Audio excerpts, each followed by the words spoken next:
পর্যন্ত কাটলেন। কাটার পরে বক্ষকে বের করলেন, ভিতর থেকে সব বের করলেন। স্বর্ণের পাত্রে কলিজাটা বের করে কিসের মধ্যে রাখছেন?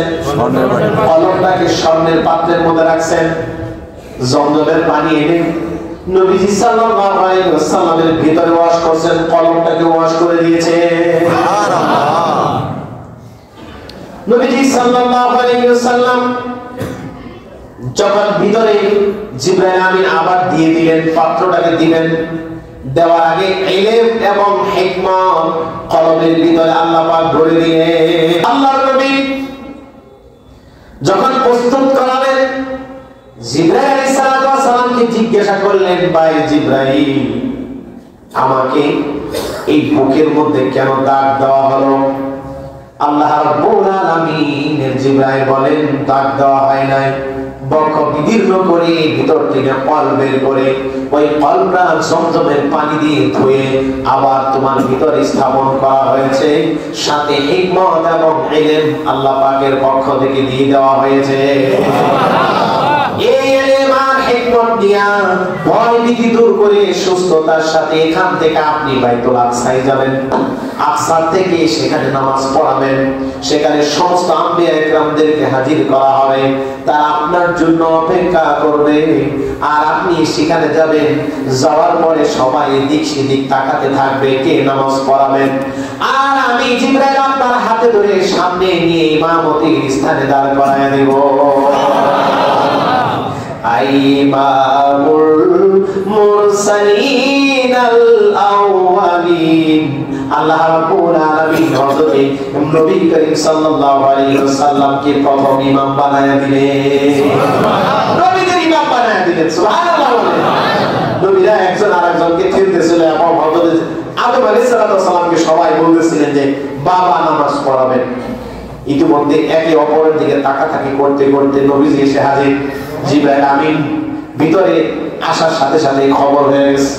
আর অধিকাংশ নবীর খবর হলো বাইতুল আকসায়, এই ফিলিস্তিন বাইতুল মুকাদ্দাস যাকে বলা হয়, অধিকাংশ নবীর খবর সেখানে। ওই যে জুমার নামাজের জন্য আপনাদেরকে কে দাওয়াত দিয়েছে? আল্লাহ। আসতে বললেন আল্লাহ। আল্লাহ পাক খুশি হয়ে আপনাদেরকে দাওয়াত দিয়েছেন।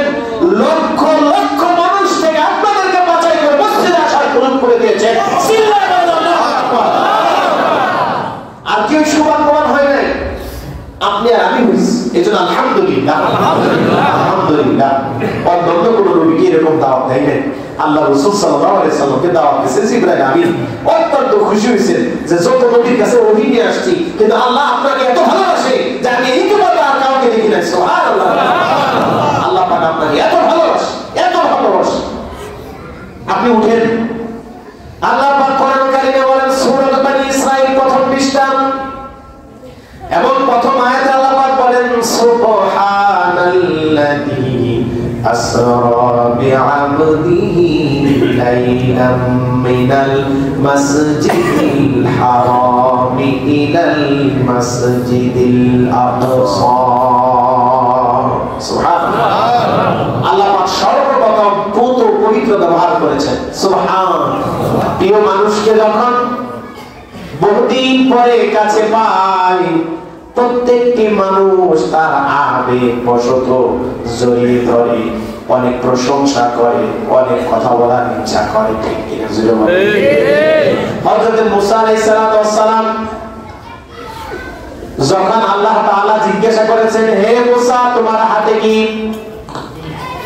হযরত মুসা আলাইহিস সালাম বলছেন, আল্লাহ তাআলা বলছেন হিয়া আসাই। মুসা আলাইহিস সালামকে যখন বলেছেন তোমার হাতে কি, মুসা বলেন হিয়া আসাই।